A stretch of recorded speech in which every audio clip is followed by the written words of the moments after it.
Hola, buenas tardes. Sean todos ustedes bienvenidos a esta sesión colaborativa, nuestros viernes de tequila. La sesión del día de hoy está titulada Enseñanza virtual en posgrados de epidemiología. Y como ya se nos ha hecho tradición en estas sesiones colaborativas de los viernes, es compartir algo un poquitito de México que sea a distancia. Y la forma en que lo hacemos es compartir una receta de cóctel, en este caso, que incluye tequila. Para hacerlo me voy a permitir compartir la pantalla.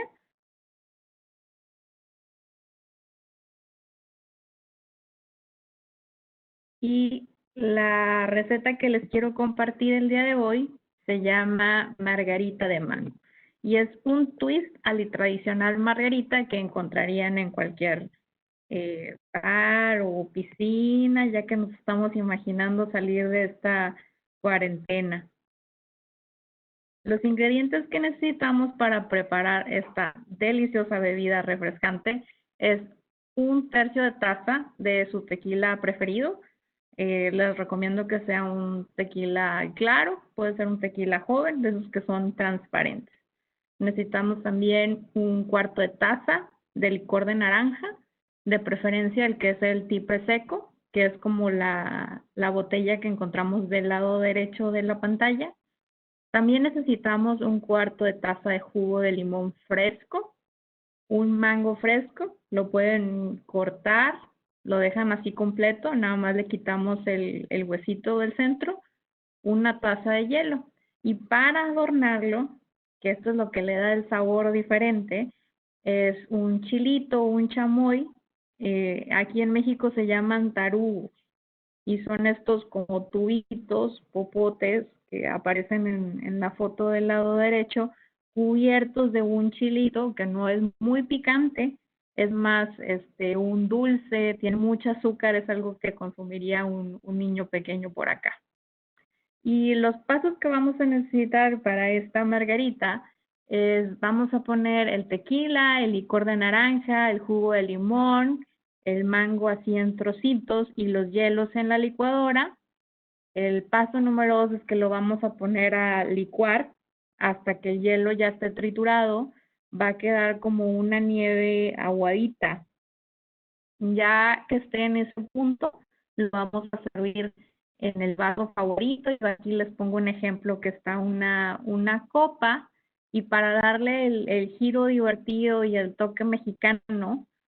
esta bebida la vamos a decorar con chamoy y le podemos poner un tamarindo.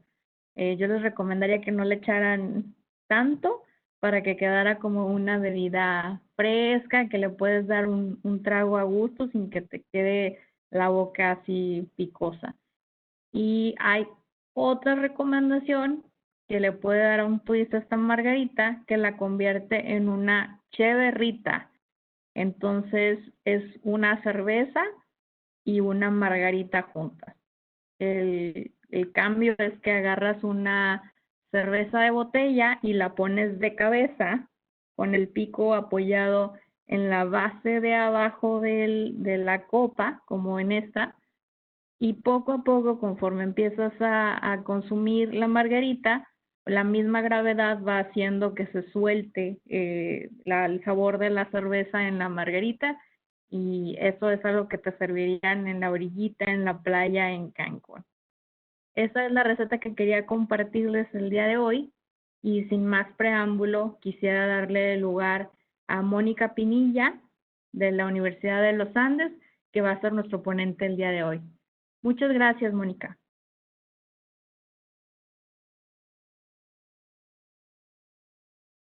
Hola, buenas tardes. Pues no, Mildred, después de ese cóctel, yo creo que todos queremos irnos a la playa a disfrutar ese costelito. A la cuarentena algún día nos ve. Entonces voy a compartir aquí mi pantalla. Muchísimas gracias a todos y todas pues por asistir a esta sesión. Y muchísimas gracias también por la oportunidad. ¿Me confirman porfa cuando vean la pantalla? Ya la estamos viendo, Mónica. Listo, muchas gracias.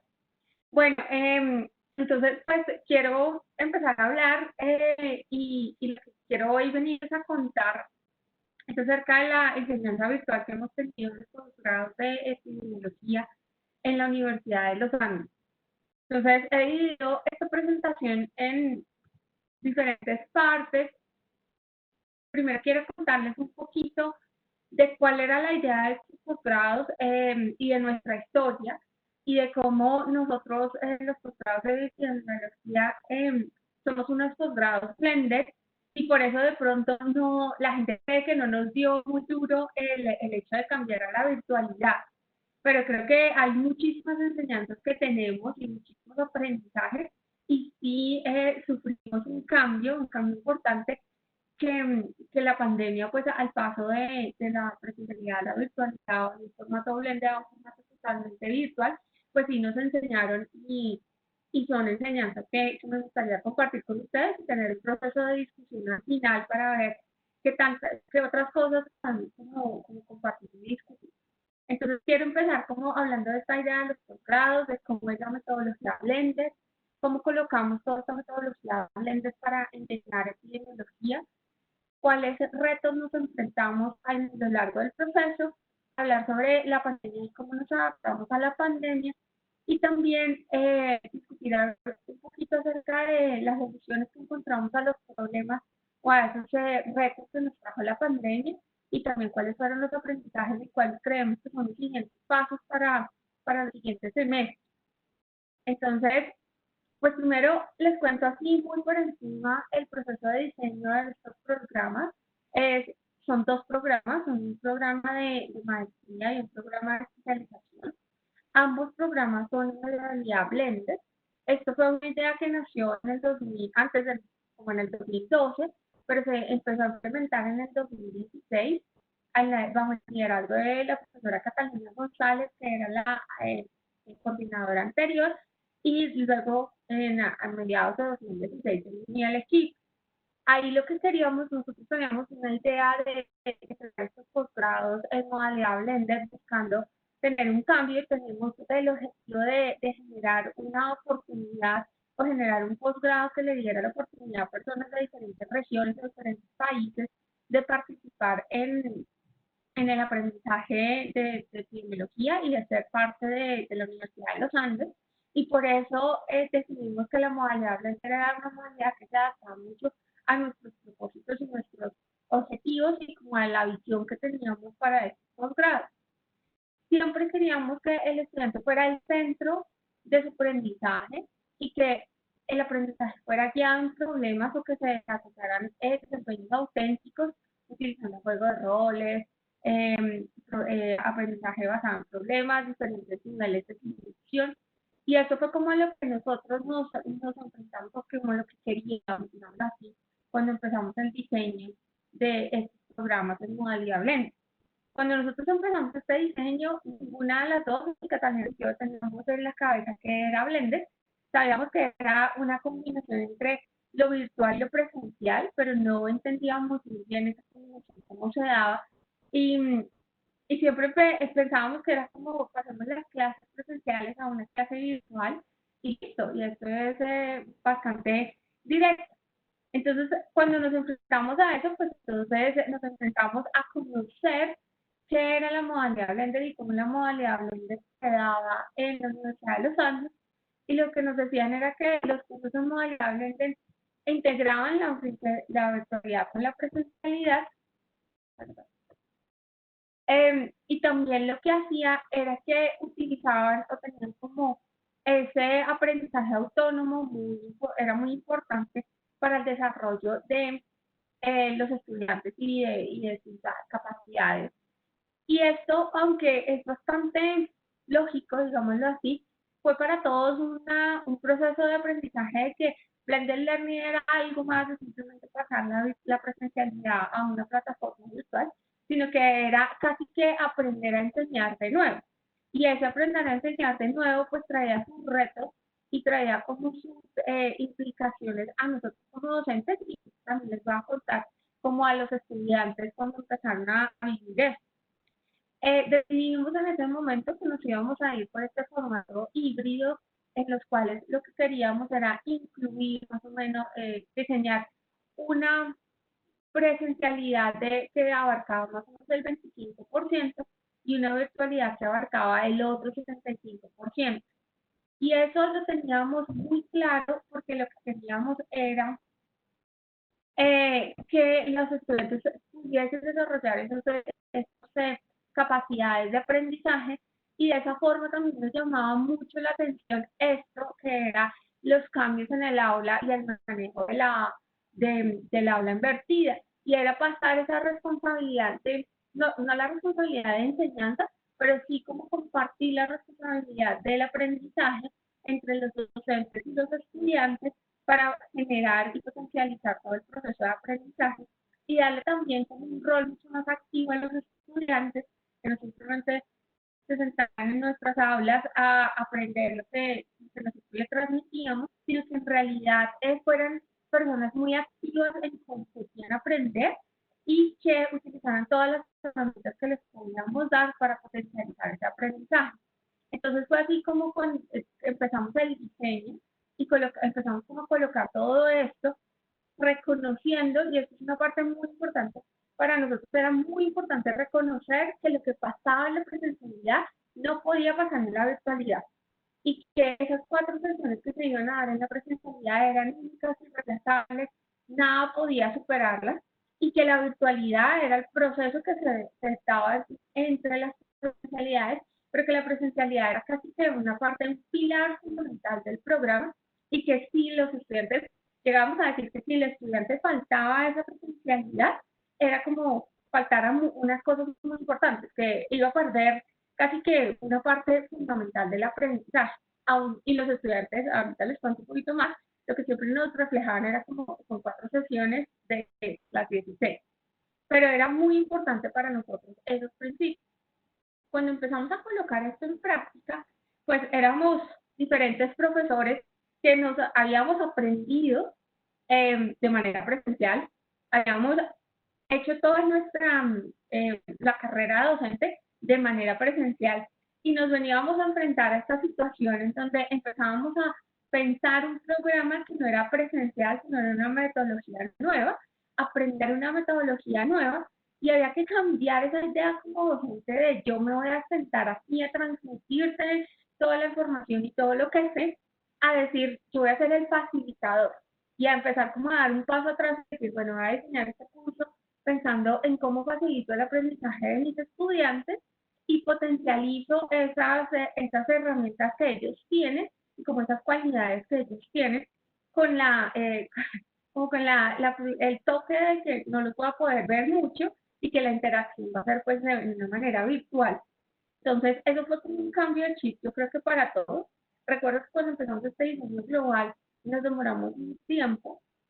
haciendo el diseño y pensando cómo articular todos los cursos. Una de las cosas que nos demoramos bastante en esto fue en articular todas las sesiones, todos los cursos de los programas tienen que estar articulados, casi que teníamos que sabernos todos los programas de los diferentes cursos en orden de que el estudiante sintiera de que su paso por la maestría, por la especialización, estaba completamente coordinado en estos cursos.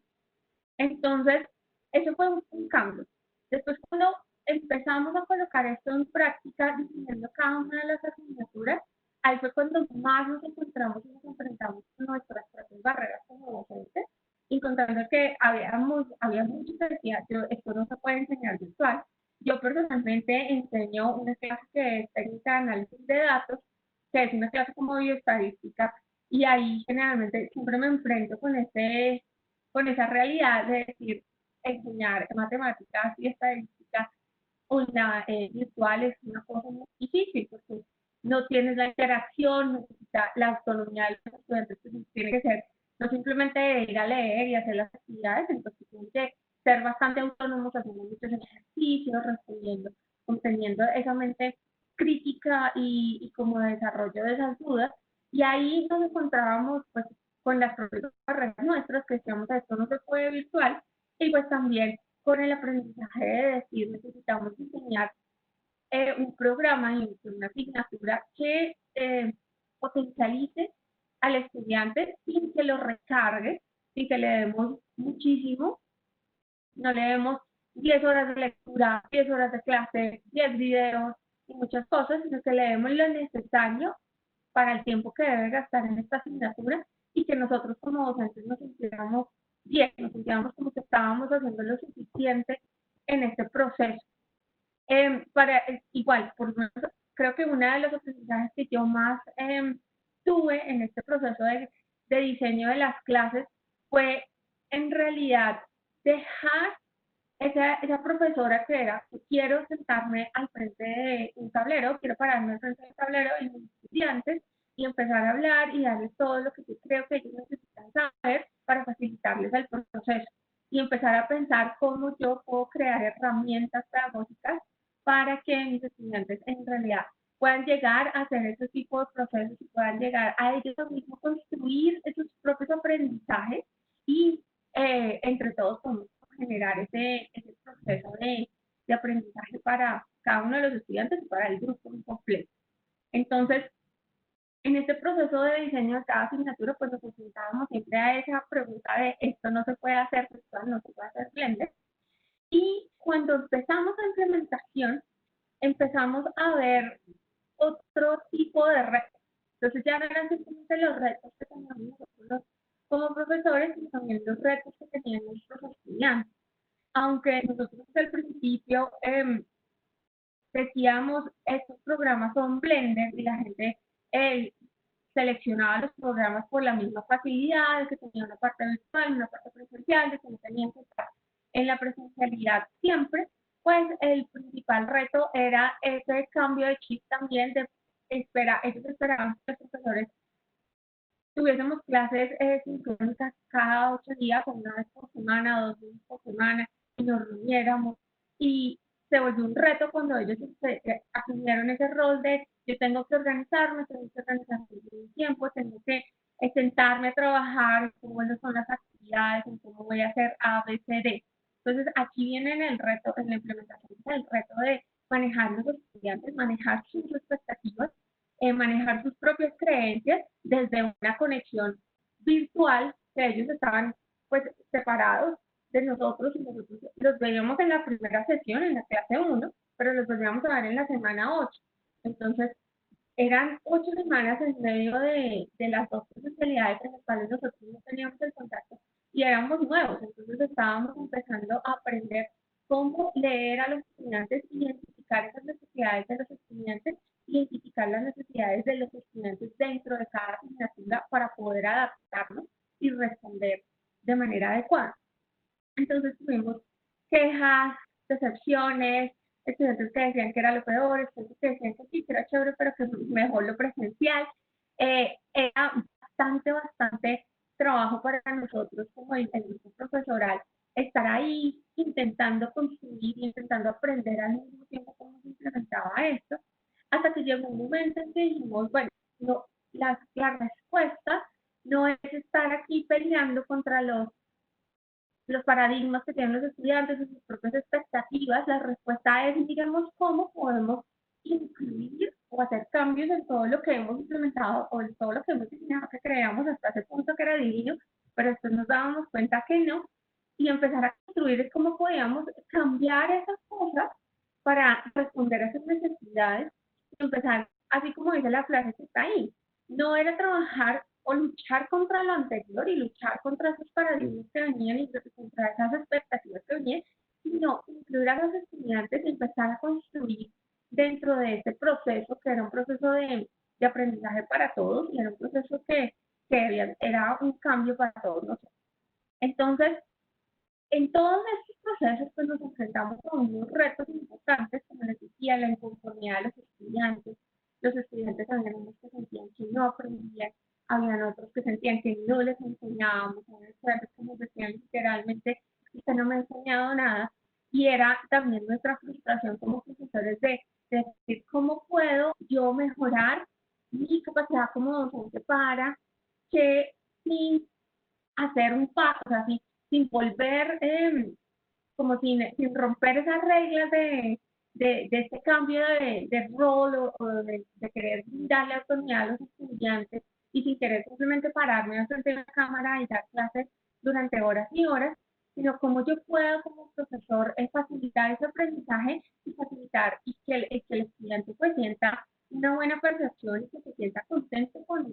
el proceso. Entonces, ahí creo que fue como uno de los mayores retos, ese reto de encontrar como el punto de equilibrio. No estoy segura que después de ya 4 semestres que estamos implementando, ese reto se superó porque siempre hay nuevos estudiantes, nuevos retos, nuevas expectativas, pero creo que ya estamos en un punto en que podemos y sabemos cómo reaccionar frente a este tipo de inconformidad.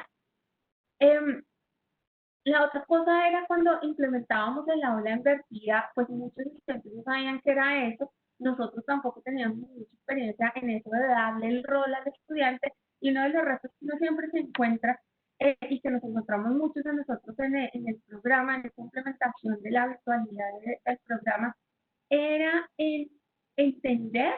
que muchas veces uno como docente puede terminar aprendiendo de lo que los estudiantes hacen. Entonces, que el ser docente no significa una jerarquía y no es que yo estoy aquí, tú estás acá y yo te enseño y tú simplemente dices sí, sino que también es dar como un trabajo de pares y de que en ese proceso de aula invertida, en el proceso en que nosotros como que le damos también y escuchamos a los estudiantes y ellos pueden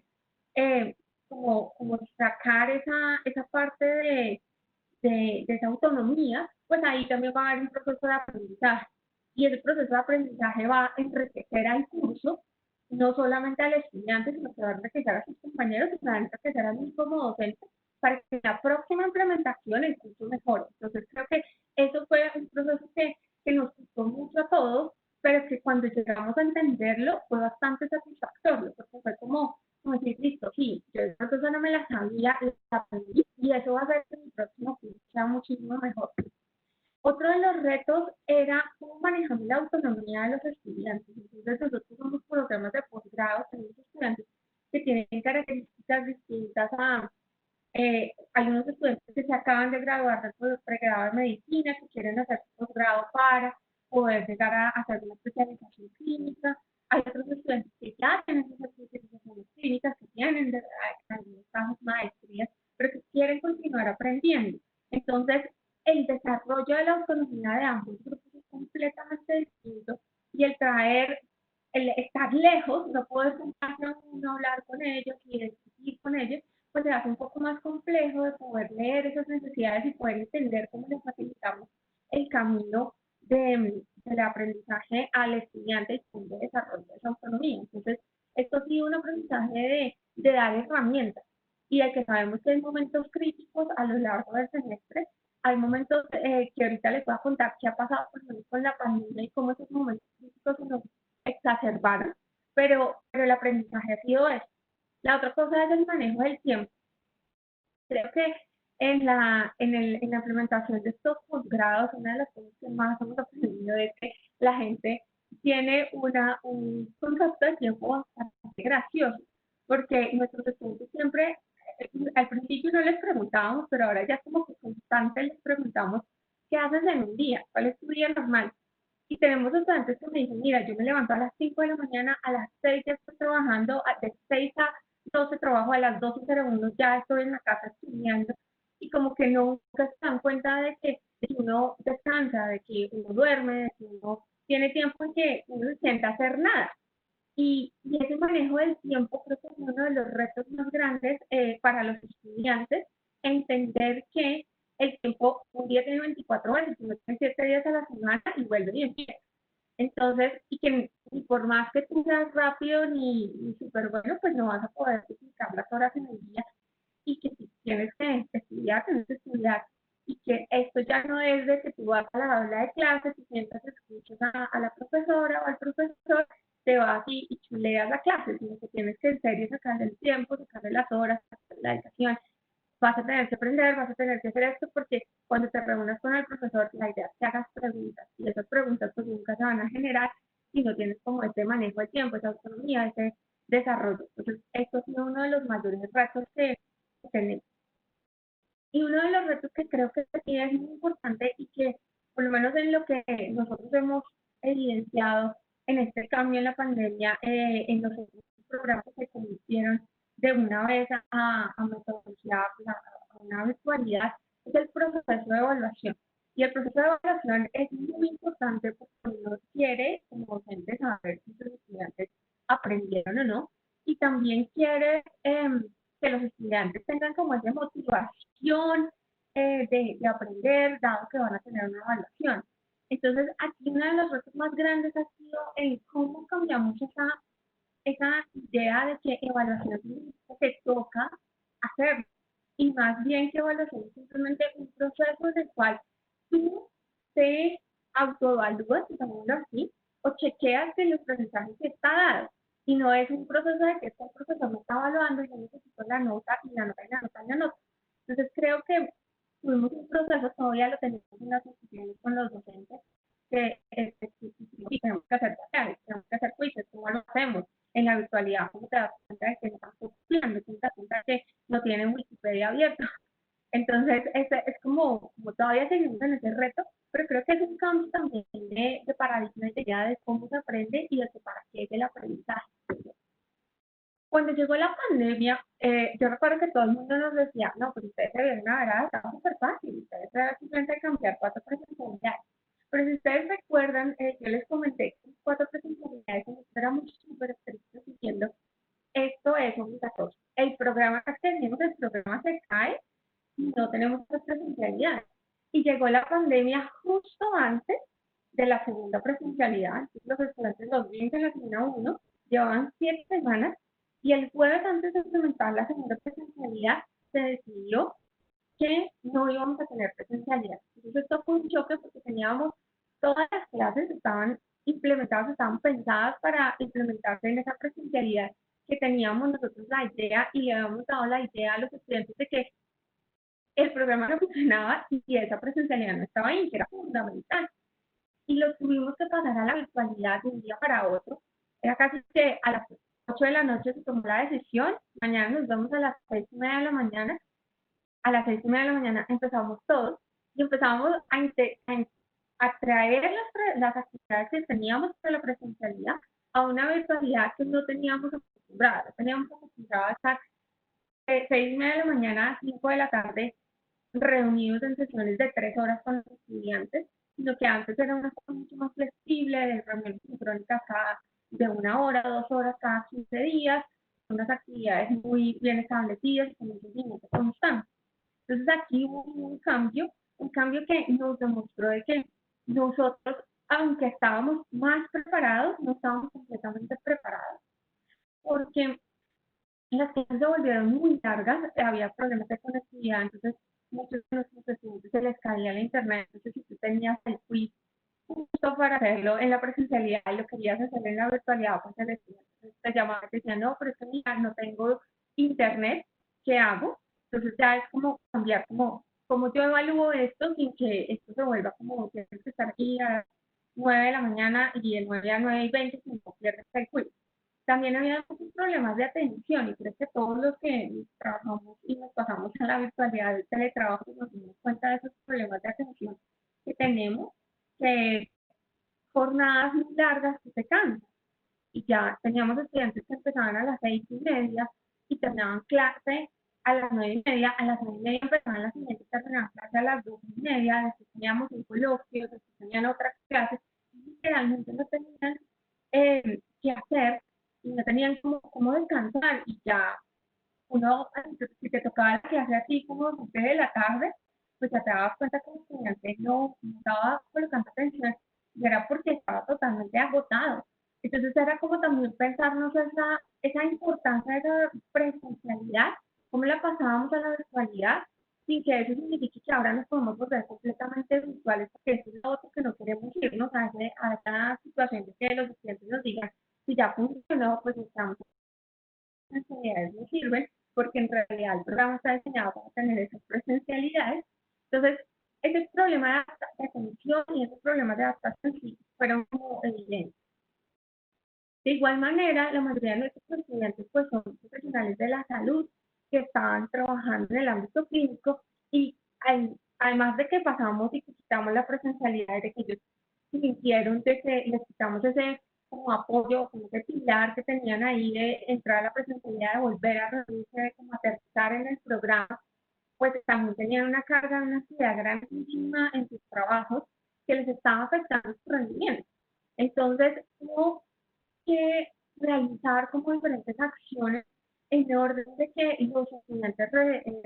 entendieran que nosotros estábamos ahí, que el programa no se había ido, que el programa no era que se había vuelto totalmente virtual y era un programa donde estaba el profesor en el computador, pero que había un programa que estaba ahí, que había un grupo de personas que estaban a su alrededor apoyándolos, escuchándolos, que estábamos aquí muy pendientes de ellos. Entonces creo que eso fue una de las cosas, uno de los retos más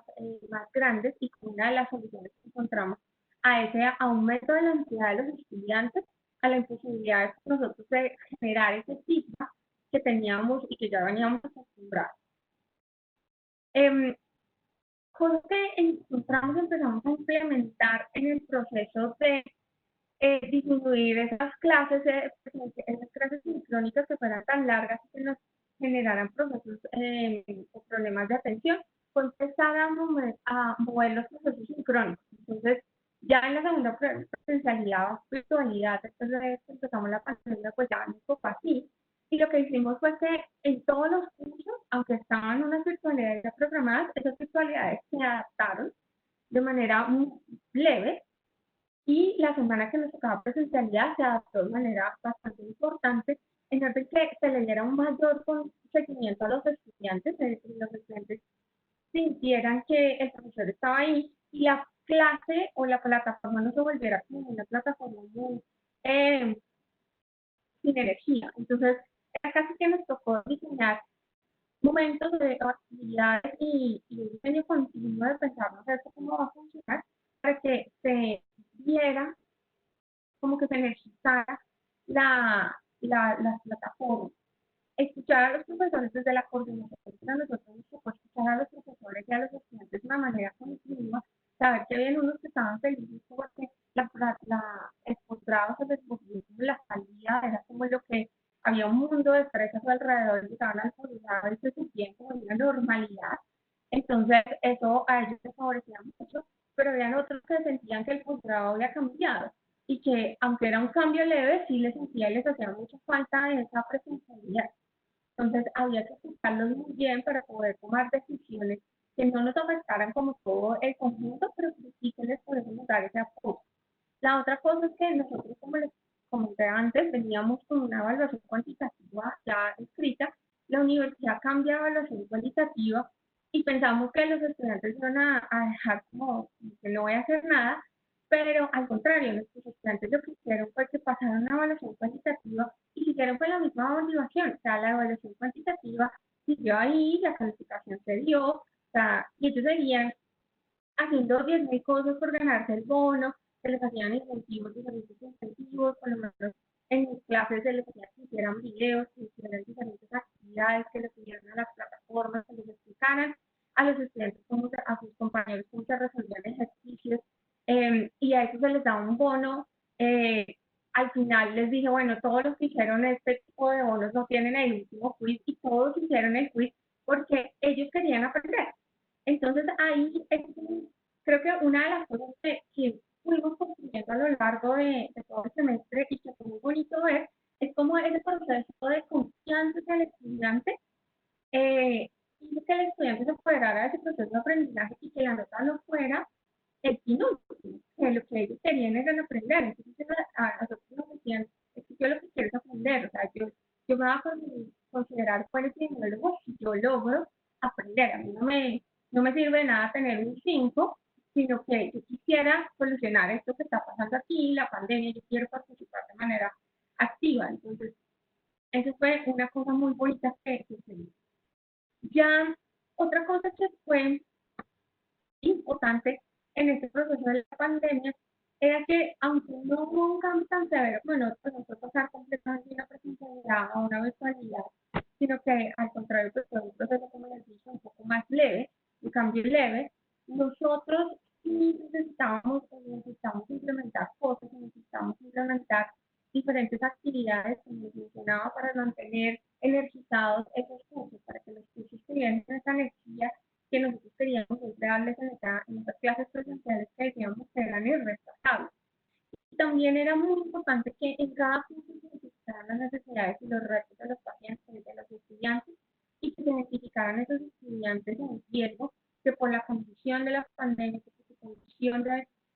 académica, pues estaban en alto riesgo de perder las asignaturas o de insertar en los programas y poder darles y brindarles ese apoyo.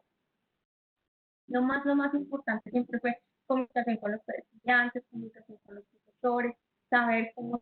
podíamos interactuar, saber qué era lo que podíamos hacer con ellos, cómo les podíamos apoyar.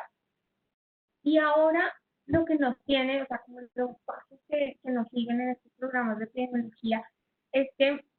y vuelvo y enfatizo, como les decía de ustedes, nosotros diseñamos un programa que eran 4 sesiones presenciales, 12 virtuales, y desde su diseño lo creímos y lo construimos de que esas sesiones presenciales eran fundamentales. Ahorita las estamos adaptando con todo lo que les expliqué, con diferentes actividades y diferentes cosas, pero en algún momento, ya sea el siguiente semestre o el siguiente semestre 2021, volveremos a tener esas dos. Y esas 4, ahora el reto es que los estudiantes, en ese momento el reto será que los estudiantes sientan que esas 4 sesiones son fundamentales, de que esas 4 sesiones se tienen que mantener ahí, porque si no, ahí sí nos toca que repensarnos como qué más otras cosas le podemos hacer al cambio del programa para que sea sostenible pues, los ajustes que venimos. Ahora venimos con nuevos estudiantes, nuevos retos, nuevos procesos de adaptación, nuevas expectativas, nuevas ideas de qué es aprendizaje. Lo bonito de todo esto y lo que ha mostrado este programa y lo que nos ha enseñado es que nuestros estudiantes, habían unos que se quejaban muchísimo, habían unos que nos decían y nos realizaban mucho sus inquietudes, su desconfort, que lo que sentían a gusto ahora. Y el cambio, cuando pasó lo de la pandemia, vieron cómo todo el mundo tuvo que saltar de un momento a otro virtualidad. Ellos nos decían, mira, qué chévere que los programas se hablen, qué chévere que yo ya hice eso, tuve tiempo de aprendizaje, tiempo de adaptación, y en realidad valoran ahora todo lo que antes como se encontraban muy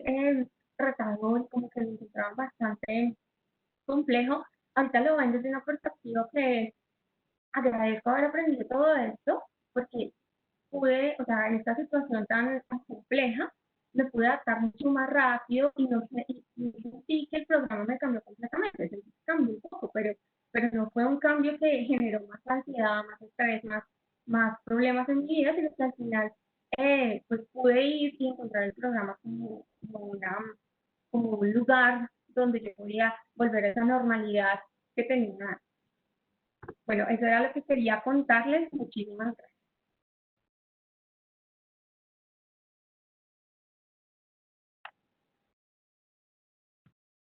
Muchísimas gracias, Mónica. La verdad es que conforme ibas avanzando en la exposición, me sentía bien identificada porque pasamos cosas pues similares, pero nosotros aplicadas en posgrado. De entrada me surgía la pregunta de si crees que esta misma madurez quizás asociada a la edad o a las experiencias que han tenido los alumnos de posgrado hace que estén como más preparados para un modelo tan disruptivo. Mira que eso lo hemos discutido mucho y hemos discutido si esa, o sea, si la experiencia o la madurez que se puede dar estado, digamos, porque hay unos porque están estudiando en posgrado. Pero mira que hemos tenido estudiantes que uno diría ya tienen esa madurez y les da mucho, les cuesta mucho. O sea, enfrentar este tipo de posgrados o decir, colocarse en esta aventura de este posgrado así, les da muy difícil porque vienen acostumbrados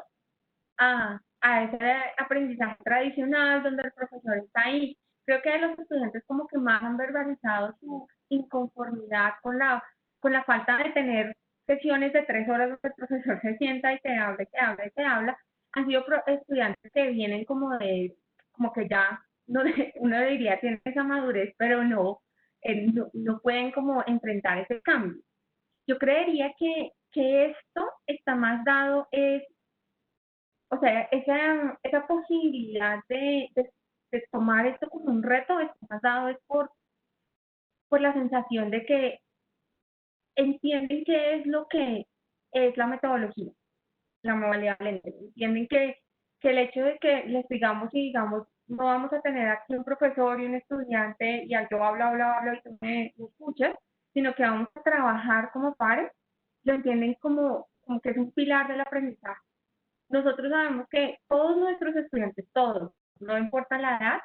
de la semana, apenas empiezan el programa de la semana 1 a la semana 4 o 5, siempre, siempre vamos a recibir un mensaje de ellos. Yo conozco estudiantes que lamentablemente les ha dado ataques de ansiedad, que se sientan a llorar, que nos escriben diciendo que esto es lo peor, que cómo se nos ocurrió hacer esto. Y llega un momento, pasan, digamos, la semana 6, 7, nos vemos en esa segunda presencialidad y ellos se tranquilizan. Es un cambio increíble, pero ese proceso de adaptación nos les pasa a todos, o sea, todos tienen ese proceso de adaptación, no importa la edad. Hay unos que lo asumen muchísimo más fácil, así como, no, sí, yo me adapto terrible las primeras semanas, y otros lo sufren todos, pero creo que eso depende mucho de qué tan abierto tú estés al cambio. Hay unos estudiantes que nos dicen, mira, o sea, a mí, yo de la tecnología, nada que ver, o sea, olvídate. Y eso es y ya, hasta aquí no fui. Pues yo creo que sí es eso. Y creo que los estudiantes, por lo menos que acaban de graduarse de pregrado, hay algunos que se adaptan más rápido, porque vienen como con la mentalidad de la tecnología está así, entiendo que es lo que me dices, y ya. Entonces, creo que sí, la madurez no es como un factor asociado al éxito de esto, sino creo que es más como tener una mente abierta a las diferencias en aprendizaje. Luego nos juega para el otro lado. Acá bromeo de repente con mis profesores que dicen que son jóvenes de juventud acumulada. Acá sería de repente nos puede jugar en contra porque nos hemos acostumbrado a llevar una dinámica, ya sabemos cómo hacer el curso, qué chiste hacer en cada sesión, porque pues hemos caído un poco en eso. Una de las preguntas que tenemos por acá creo que va orientada en ese sentido. ¿Qué reto necesita resolverse en el tema de profesores para el siguiente ciclo? Yo creo que tenemos todavía una lista intensa de retos como profesores. Sí, o sea, creo que ya llevamos pues varios ciclos y como que cada vez nos presentamos. Creo que todavía estamos discutiendo el reto de la evaluación. Eh, para muchos de nosotros no es fácil entender de que queremos hacerle el quiz, como que queremos hacerle el examen, que queremos sentarnos ahí a calificar el examen estudiar y saber que ellos sí hicieron. Creo que el reto de la evaluación y de tener un proceso de evaluación que nos demuestre que ellos sí aprendieron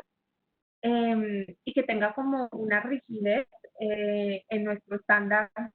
de cómo aprendimos. Creo que ese reto todavía estamos ahí como intentando como discutir eso. El siguiente reto es como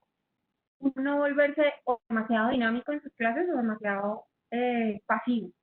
Entonces, porque uno conoce ya unas herramientas tecnológicas y las aplica, pero entonces después se vuelve que siempre es partner, el video, el foro, no sé qué, se vuelve como muy, como muy aburridor. Entonces tenemos unos tiempos que digamos 10.000 herramientas y los estudiantes se cansan porque un día es haga el video, haga tablet, el foro, no sé qué, entonces dicen, oye, pero a ver, y después se vuelve uno el foro, como que no hay interacción, porque el estudiante ya escribe muy bonito. Pues creo que ese es uno de los retos y es una de las cosas que siempre hemos discutido, cómo poder utilizar esas herramientas tecnológicas sin irnos a ninguno de los extremos. Y el otro reto es el balance entre las sesiones sincrónicas y eh, darles esas actividades de desarrollo autónomo a los estudiantes, porque tú siempre quieres estar ahí chequeando que sí entendieron.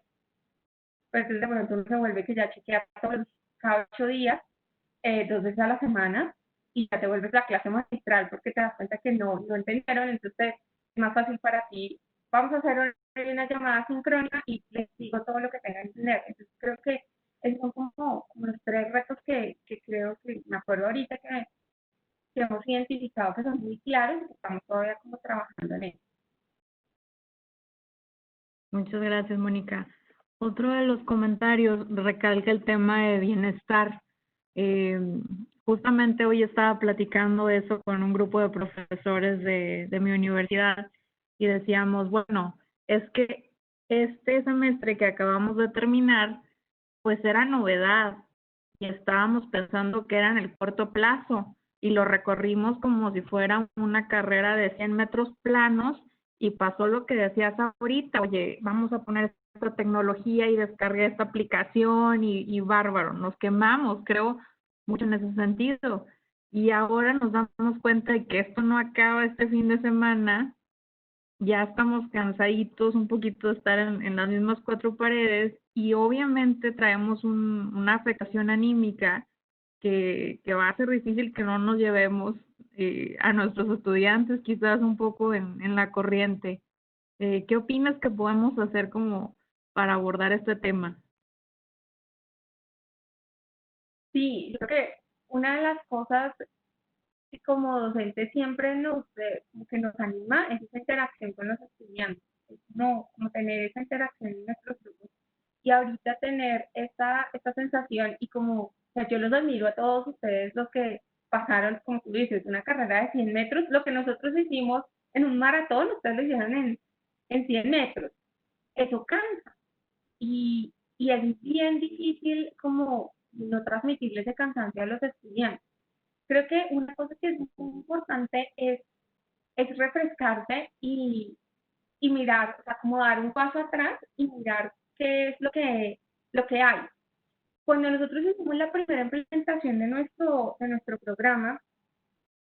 nuestro primer curso, el de todos, tenía 10.000 cosas, así como tú dices, el app, el foro, el Padlet, de todo. O sea, todas las semanas los estudiantes estaban agotados y nosotros estábamos agotados porque la retroalimentación que tú tienes que darle a eso es increíble. O sea, uno les dice, hagan el foro, pero no es dejar el foro ahí, porque uno tiene que estar ahí discutiendo con ellos.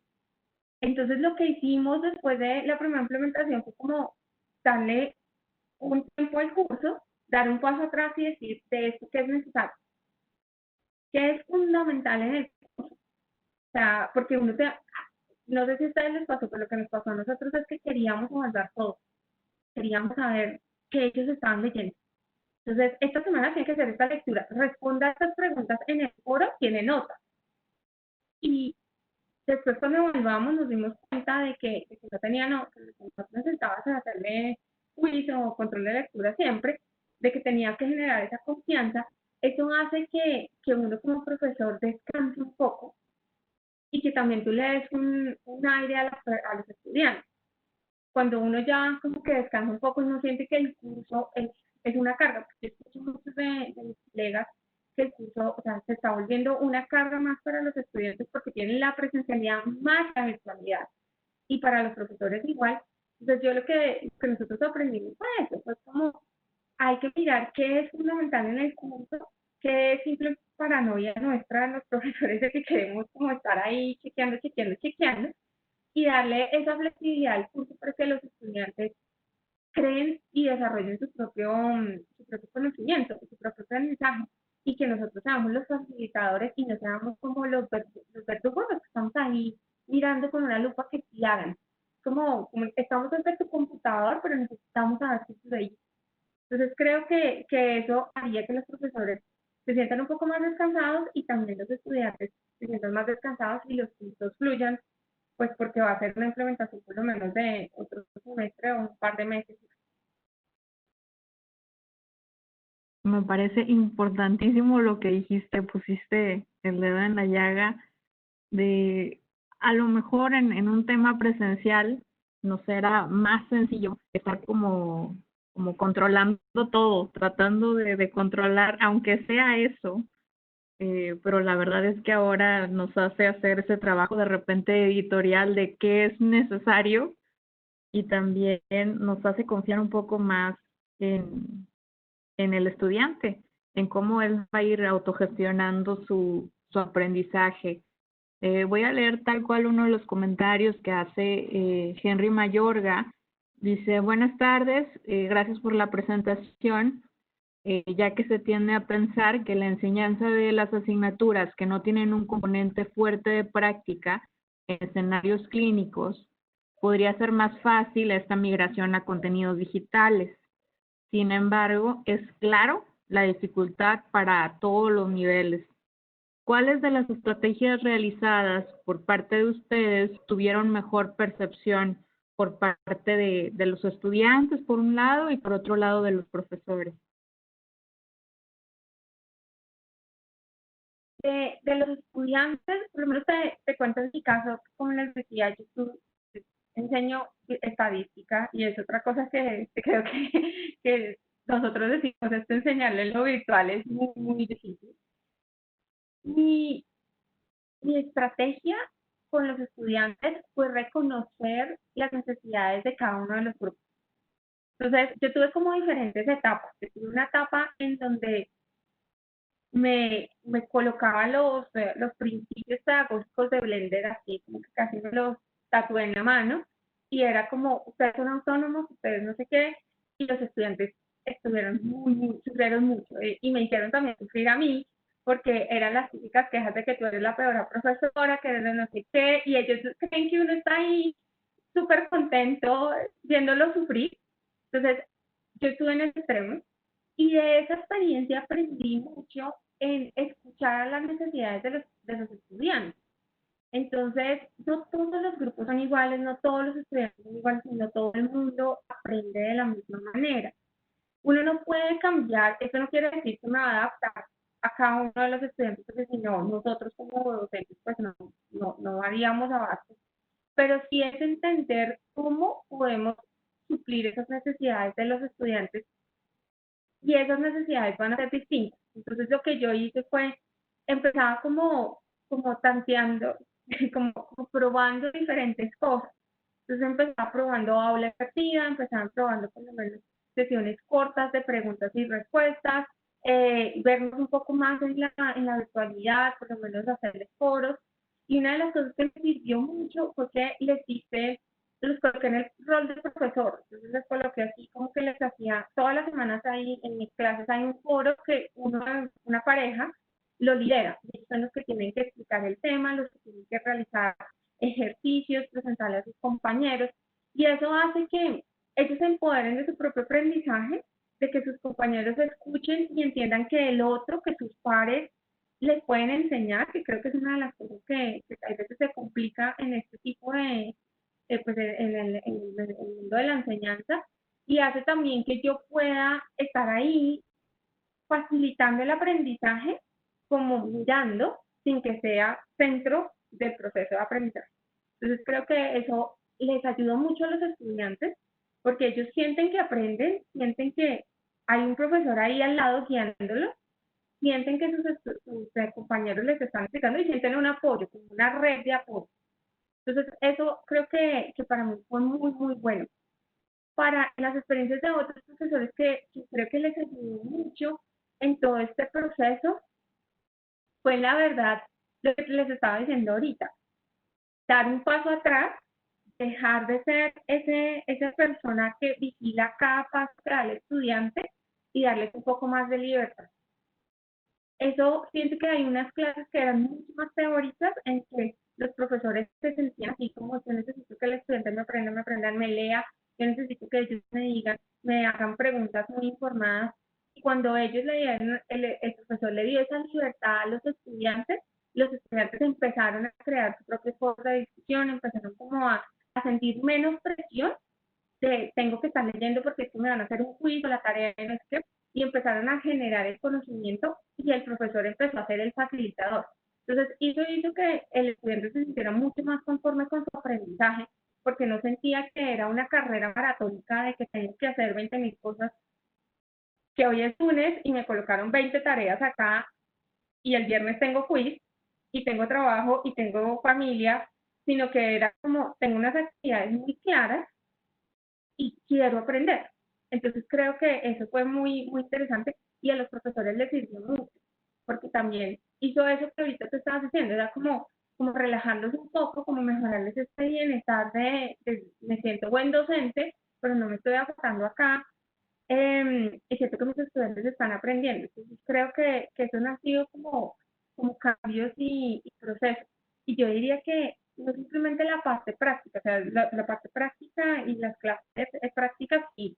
son muy, muy retadoras, pero creo que la teórica también, que la teórica viene de una cultura en serio de que, pues, yo recuerdo mi progrado era sentada por horas escuchando a una persona hablar, coja y copie todo y aprenda todo de memoria. Entonces, pasar de eso a que tú eres autónomo y que tienes que aprender y que necesitas unos pilares teóricos, eso es bastante retador también. Oye, pues me parece bárbaro. Eh, Podríamos quedarnos platicando aquí un fácil, otra sesión de 1 hora. Quiero agradecerte a nombre de la plataforma por tu participación el día de hoy. Reconocer también la contribución que tuvieron los participantes que nos acompañaron en este viernes de tequila, y me encanta que de estas sesiones nos vamos con ideas, con consejos de colegas de diferentes regiones.